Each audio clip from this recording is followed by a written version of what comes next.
alegria e novidades, começa agora o Espaço de Arte Selga. Nosso tema hoje é a Páscoa. A nossa convidada é a Dona Cibélia, facilitadora do curso de feltro aqui do Espaço de Arte Selga. A gente então já viu que a técnica de hoje vai envolver feltro, né? Feltro, tecido, cesta, né, Dona Cibélia? Hoje a peça tá bem elaborada, né? Bem mesclada, né? É porque às vezes você faz todos os anos coelho, mas a gente tem que inovar para poder o pessoal também gostar de coelho, né? E festejar a Páscoa, né? É uma releitura, Dona Cibélia sempre dá uma cara nova pro coelho. É, com certeza. Essa é uma coelha. É uma coelha, o nome é Pompom, porque ela tem como base o corpo um fuxico. Ela é fofinha. Né? Bem fofinha. A cesta e aqui uma decoração com flores e cenoura. Essa parte é uma sacolinha e supostamente as pessoas vão colocar os bombons aqui para oferecer a cesta como presente. Então ela é uma peça decorativa e funcional ao mesmo tempo. Pois é, então você quer aprender a fazer essa peça para deixar sua casa mais bonita na Páscoa? Continue ligado no Espaço de Arte Selga e hoje você vai ver também. A cobertura da segunda Expo Tatu Vitória, a convenção de tatuagem do Espírito Santo. A variedade de folhas de EVA que a Selga oferece. As pinceladas e a vitrine de produtos. Vamos lá, Dona Cibélia, para a senhora ensinar a fazer essa peça linda, coelhinha pompom?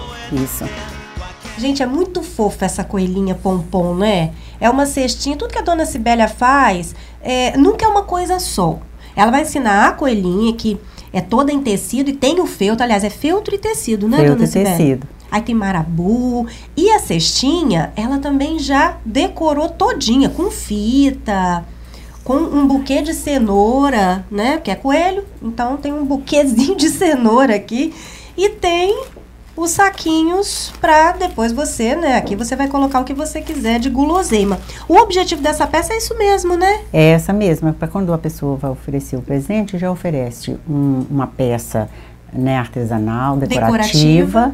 E com a função de também agradar, né, o paladar de todos que recebeu os bombons.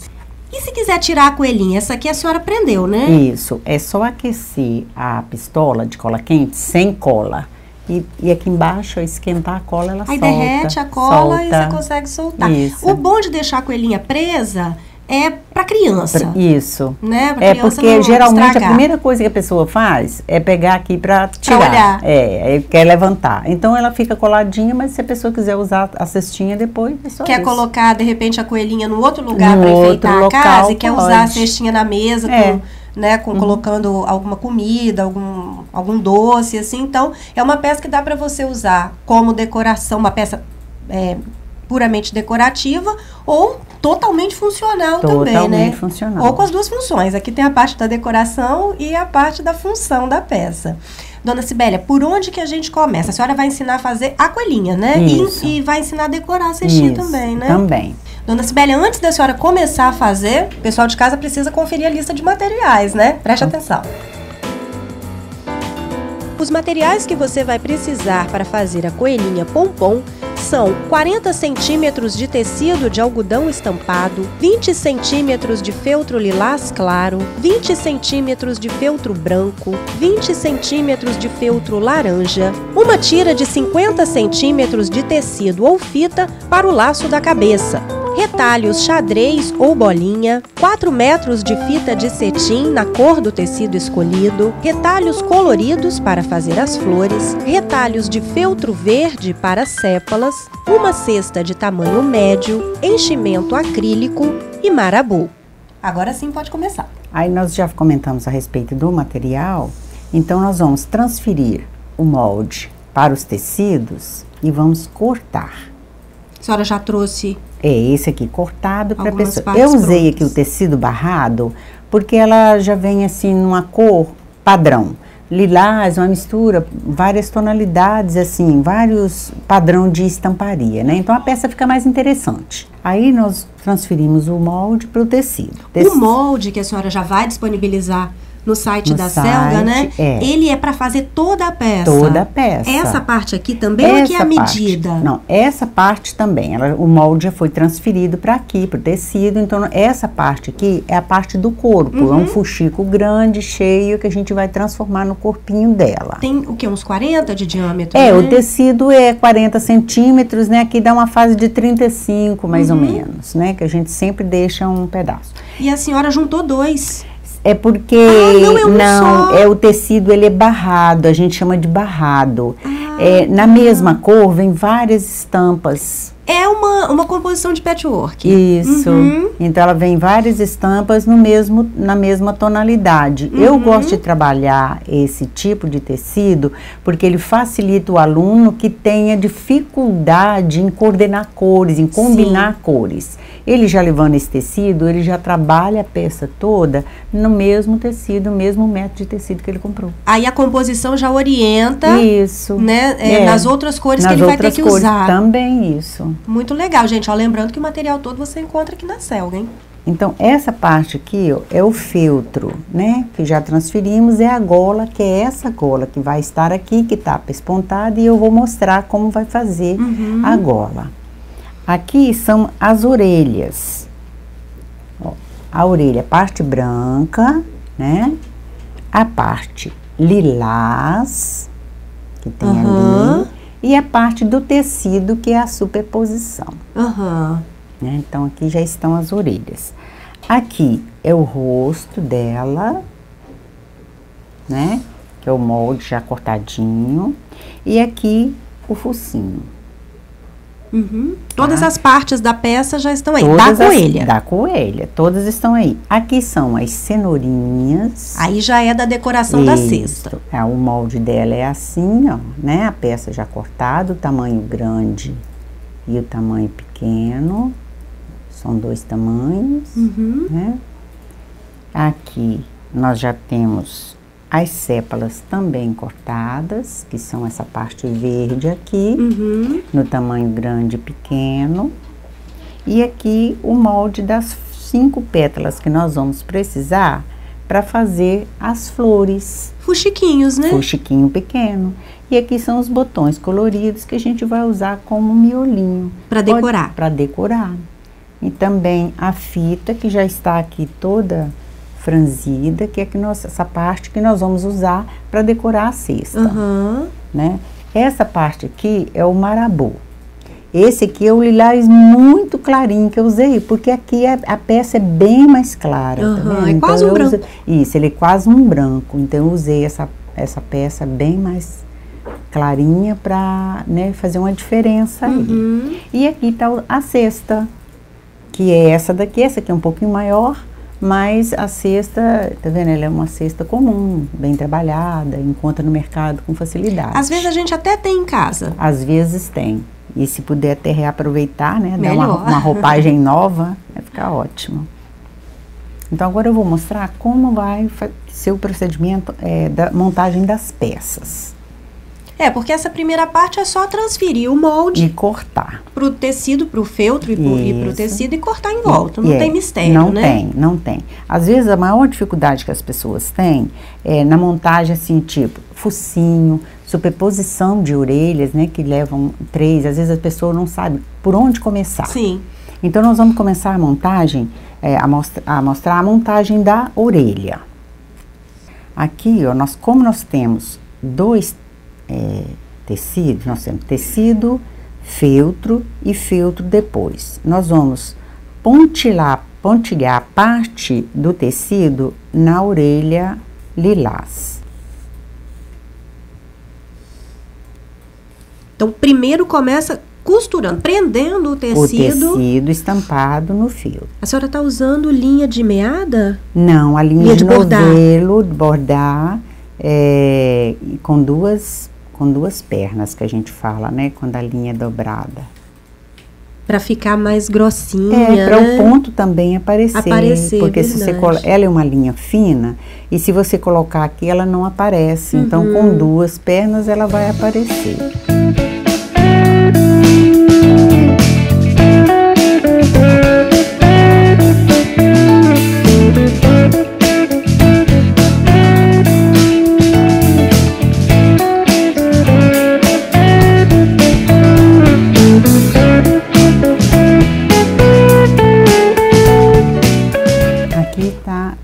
contraste do tecido e o feltro lilás, que também é uma superposição.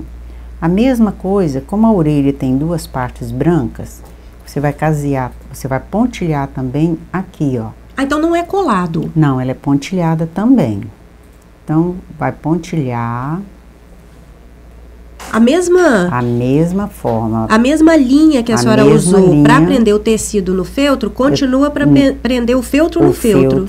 Então tem que usar um pedaço de linha grande. É, mas também aqui na emenda tem um segredinho que você faz que não aparece onde você começou ou terminou o ponto. Você vai fechar ele todo aqui até terminar. Ela fica assim, ó. Tá? Aqui já tá a peça pronta. Depois, você vai com a linha branca, né? Você vai colocar as duas peças. Aí é a orelha grande, né? A branca com a branca, a parte branca com a branca. Com a parte branca. Isso. Aí a gente vai casear toda ela aqui. Com a linha do novelo também. Isso. Aí a gente vai casear aqui. Lembrando que os nozinhos ficam sempre dentro da peça para não aparecer. Isso é perfeito, né? É. Apesar de que essa peça aqui, a orelha, o pé, ela vai ficar meio que escondidinha aqui, ó, nesse detalhe. Sim. Mas o acabamento é principal, porque às vezes a pessoa ganha a peça e ela tem interesse em fazer, e ela estando com o molde, ela quer saber o que aconteceu aqui. Sim. Então elas puxam ali para ver, né? E aí o acabamento tem que estar de boa qualidade para poder que também depois, né, a pessoa tenha ânimo em continuar fazendo. Sim, vai aprender a forma certa de fazer, né? É. Eu já expliquei aqui de uma outra vez que o ponto caseado a gente faz olhando para ele, para que você tenha a dimensão de tamanho e largura. Não é o ponto que você pode fazer assistindo televisão. Não, esse não pode, tem que desligar a televisão. Então não faça agora, tá? Agora você continua assistindo o programa. Eu tô fazendo aqui o ponto um pouco maior, porque é branco no branco, né? Então, mas a pessoa tem que entender que esse ponto aqui, ele tem que ser bem delicado, porque é uma peça delicada. Sim. Ele tem que ser nesse tamanho assim, ó, bem pequeno, tá?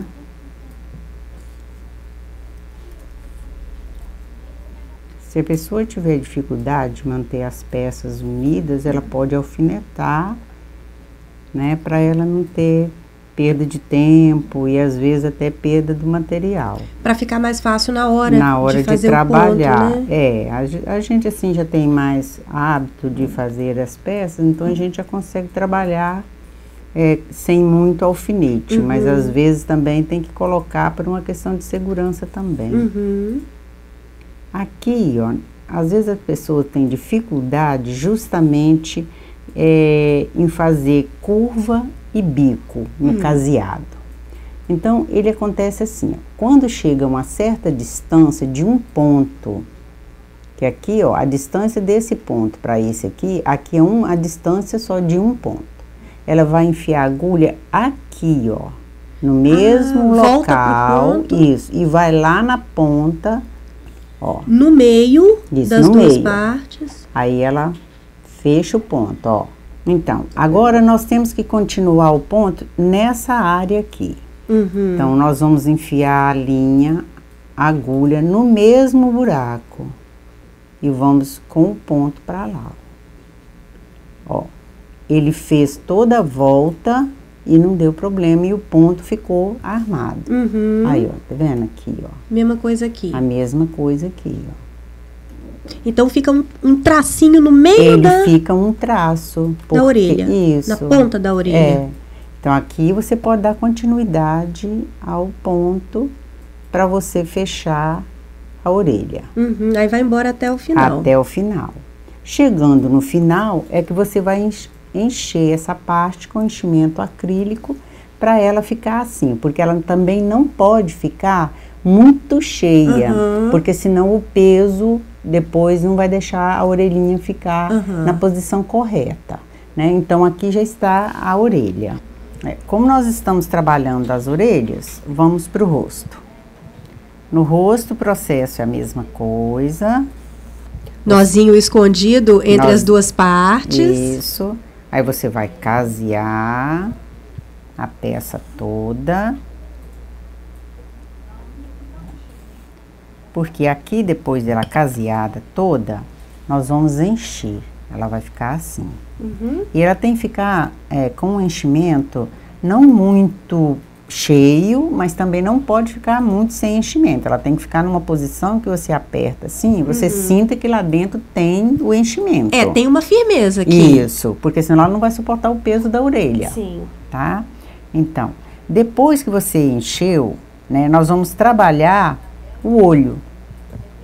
Mas essa etapa eu só posso fazer depois que eu fizer essa etapa que é o focinho.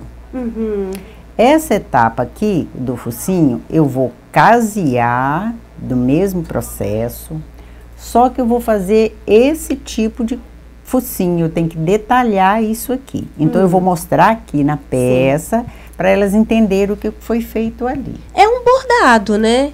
Um bordadinho aqui. É um bordado.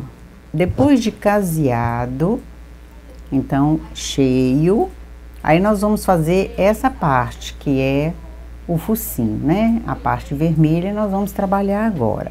A peça cheia, você pode começar aqui atrás sem preocupação com ponto.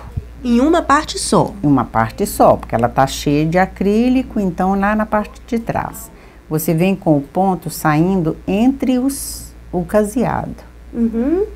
Aí você sai aqui, ó, e você vai marcar, ó, é um ponto como se fosse um ponto reto.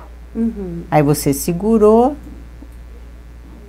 enfia lá, ó, faz uma medida mais ou menos de um centímetro por aí e dobra pra cá, ó. Aí já tá fazendo já fez a marca o narizinho, a boquinha, isso, a boquinha da boca. Essa parte aqui, ó, ela tem que ter a mesma largura, né? Tem que ter uma simetria. Tem que ter, porque senão coelho é um bichinho assim que ele tem o focinho muito bem detalhado. O focinho dele é diferente dos outros animais. Você olha, você percebe todas as, né, cabelinho, né? A gente percebe tudo direitinho. Então, na peça também ela tem que estar bem trabalhada para a pessoa entender o que foi feito ali. Depois dessa parte, nós vamos fazer os bigodes. Outra coisa que às vezes as pessoas têm muita dificuldade de enfiar linha na agulha. Por que elas têm dificuldade? Porque a maioria das pessoas compra uma agulha de um tamanho lá que ela acha que todas as linhas vão caber ali, mas nem todas as agulhas servem para trabalhar. Cada tecido tem uma agulha específica. Eu vi que a senhora passa a linha aí com muita facilidade. O segredo é você manter o mínimo de linha na cabeça, na ponta do seu dedo. Porque o que faz toda hora errar? Coloca assim. Ela vai dobrando. Aí ela vai dobrando e você não consegue. Então, tendo o mínimo, você já chega lá, ó, é só encostar e ela passa. Dica boa, muito boa. Então, às vezes a pessoa fica perdendo tempo para colocar a linha e é assim tão rápido. Os bigodes, a primeira parte que você faz é o reto. É o bigodinho reto. Uma distância mais ou menos assim. Você tira uma medida aqui, ó, e faz o bigodinho. Aí você já vem com o ponto para fazer o segundo. O reto, que é o primeiro. Aqui, esse, você dá uma pequena inclinada nele, ó. E vai voltar lá perto do outro, outra vez, ó. Aí ele também tem uma pequena inclinação. Aí você já pode ir para o outro lado, mantendo a mesma distância que você teve aqui, ó. Sim. Né? Para ela ter uma base de que realmente... E o ponto aqui também tem que ser mais ou menos do mesmo tamanho do outro. Aí é no olho, com muita atenção, com né? muita atenção, porque a gente tem que tudo que a gente faz, a gente tem que fazer com amor, né? Tem que gostar do que está fazendo. E artesanato não foge à regra. Porque se você fizer uma peça preocupada, aborrecida, não vai sair uma peça muito boa, né? Vai sair, tudo que você está sentindo vai sair ali na peça.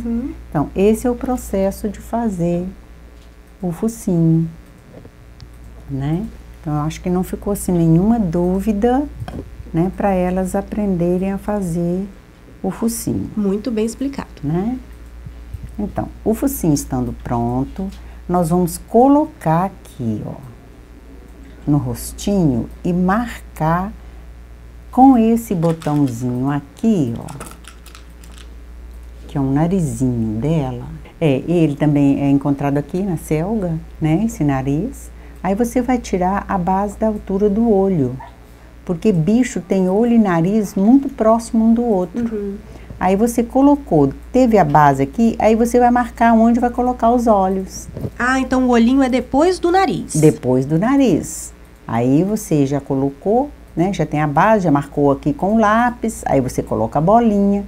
Então depois, última coisa que nós vamos colocar no rosto é o narizinho, que aqui a gente vai usar a cola. Então, essa parte do rosto, ó, ela já está praticamente completa, né? É só depois a gente unir todas as peças ali. Essa parte que é a gola da blusa, ela é pontilhada. E aqui, como nós vamos usar ela como gola, ela fica meio que solta. Ela não pode ter nozinho. Ela tem um pontilhado, isso, mas e ela não fica, é preso no fuxico. Não, né? ela é uma gola, né? Então ela tem que ficar solta. Nesse caso, quando as peças são assim, a gente anda com a agulha bem leve no feltro, ó, sem nozinho, prende ali e vai trabalhar o ponto aqui, ó. Tem que ter bastante jeito, atenção, para não puxar a linha toda, né? Para não puxar a linha toda e a agulha também não aparecer na hora de você fazer o início do ponto lá, porque o feltro, apesar dele ser uma fibra grossa, mas ele, qualquer coisa que você faz a mais, a agulha aparece do outro lado. Então, no caso de esse que a gente não quer que apareça, tem que ser assim, com bastante cuidado mesmo. Aí você vai pontilhar ela toda para ela ficar assim, ó. Sim. Né? Ela vai ficar toda assim. E o término é a mesma coisa. Só que esse acabamento nós vamos esconder na hora da montagem da peça. Sim. Porque nós vamos passar um pouquinho de cola aqui para segurar isso, para ela não soltar. E aí nós vamos esconder na hora de fazer a montagem da peça. Dona Cibélia continua ensinando a fazer a coelhinha pompom daqui a pouquinho, depois da nossa pincelada e vitrine selga. Pincelada. O ponto cruz está sempre associado a marcas em panos de prato e toalhas. Mas por que não ousar mais, dando uma cara nova aos trabalhos? Foi o que pensou a blogueira Cláudia Fajcars ao utilizar diferentes superfícies para a aplicação de uma técnica tão tradicional. Os rebites batidos em uma capa de almofada deram espaço para o trançado de várias linhas, formando a figura de um coração. E basta treinar o olhar para enxergar possibilidades de marcações onde ninguém imagina, como por exemplo neste porta-lápis e até mesmo num cabideiro.